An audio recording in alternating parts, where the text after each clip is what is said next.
You're listening to OET Roleplay Practice with Kev, the English native.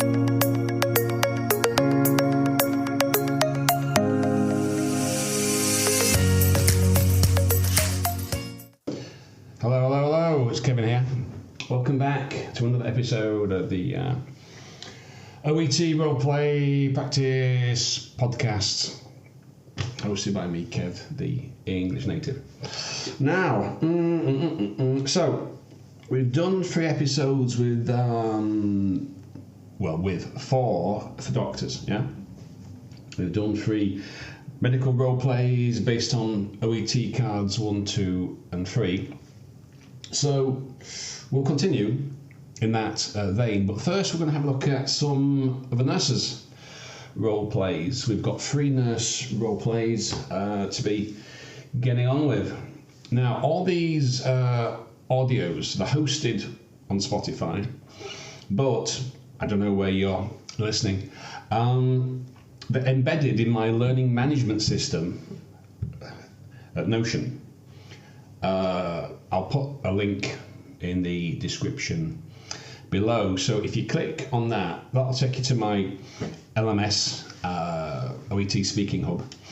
And there's the criteria guides, there's a link to OET.com, and all my role plays are embedded there, along with, and this is the most important part, the guide of how to use them and the annotated transcripts for every episode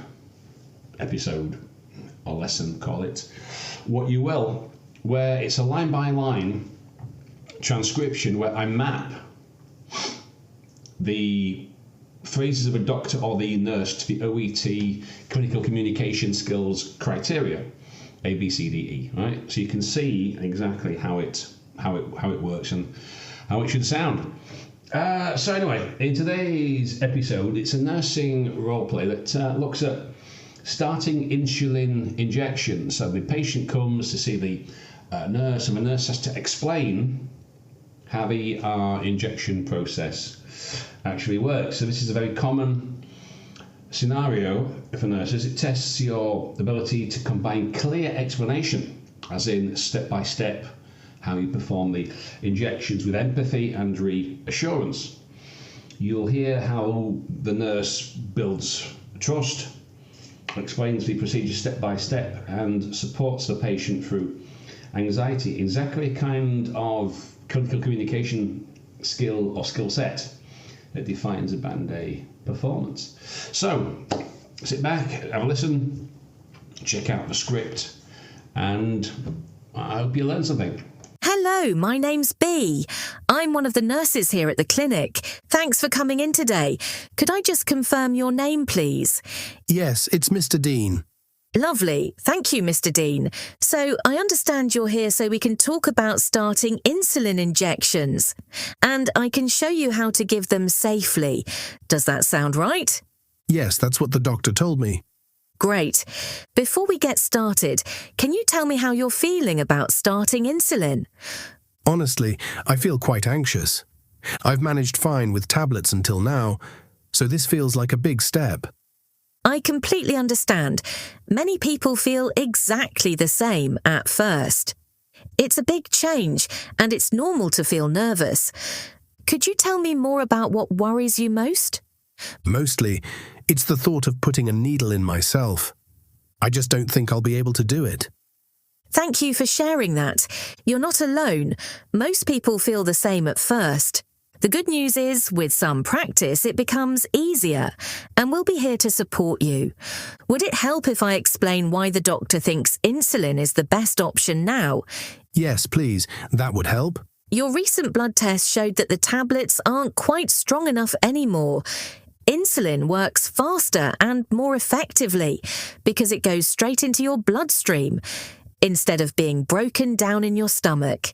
This helps bring your sugars under control and prevents complications, like problems with your eyes, kidneys and feet.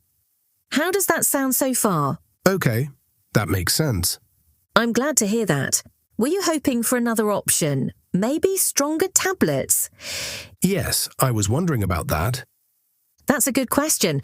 Unfortunately, tablets wouldn't be enough at this stage. Insulin really is the safest and most reliable next step. Once you get used to it, it just becomes part of your daily routine. Would you like me to show you how to do it, step by step? Yes, go ahead. First, wash and dry your hands thoroughly. Then take the insulin pen, pinch a small fold of skin, usually on your tummy, and insert the needle at about a 45 to 90 degree angle. Press the plunger, count slowly to 10, and then remove the needle. That's it, very quick. How does that sound so far?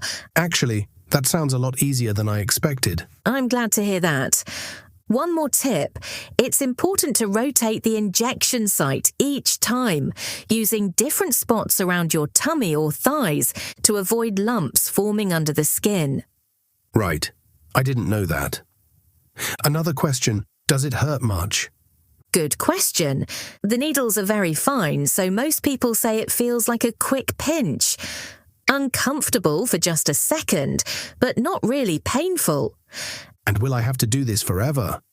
In most cases, yes. Insulin is usually a long-term treatment, but we'll review it regularly and adjust the dose if needed.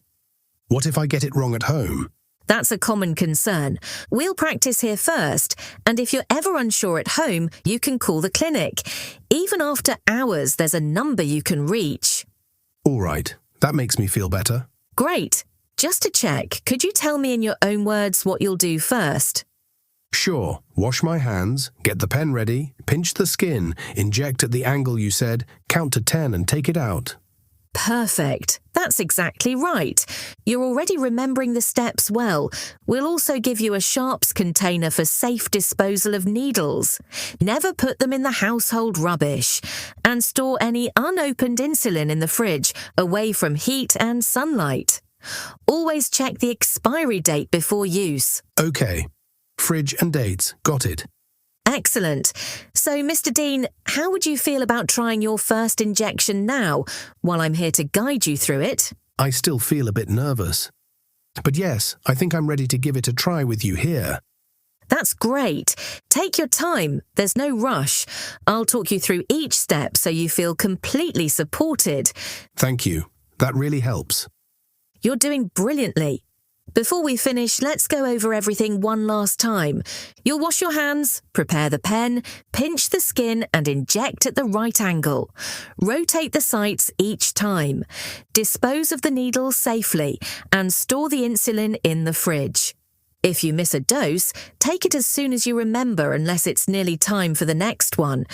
And if anything worries you at home, even a small question, call the clinic and we'll help you straight away. We'll also book a follow-up appointment in 2 weeks to check how you're getting on and answer any questions. Thank you. I feel much more confident about it now. I'm so pleased to hear that.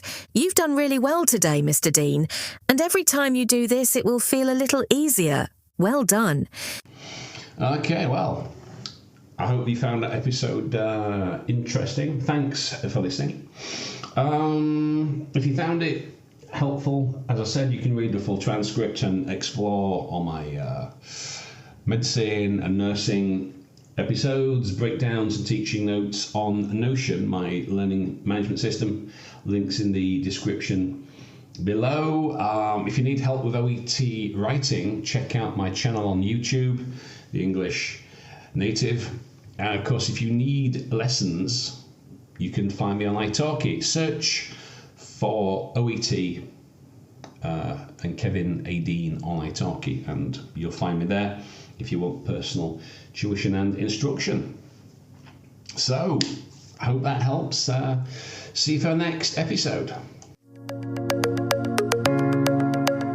Thanks for listening to OET Roleplay Practice with the English Native.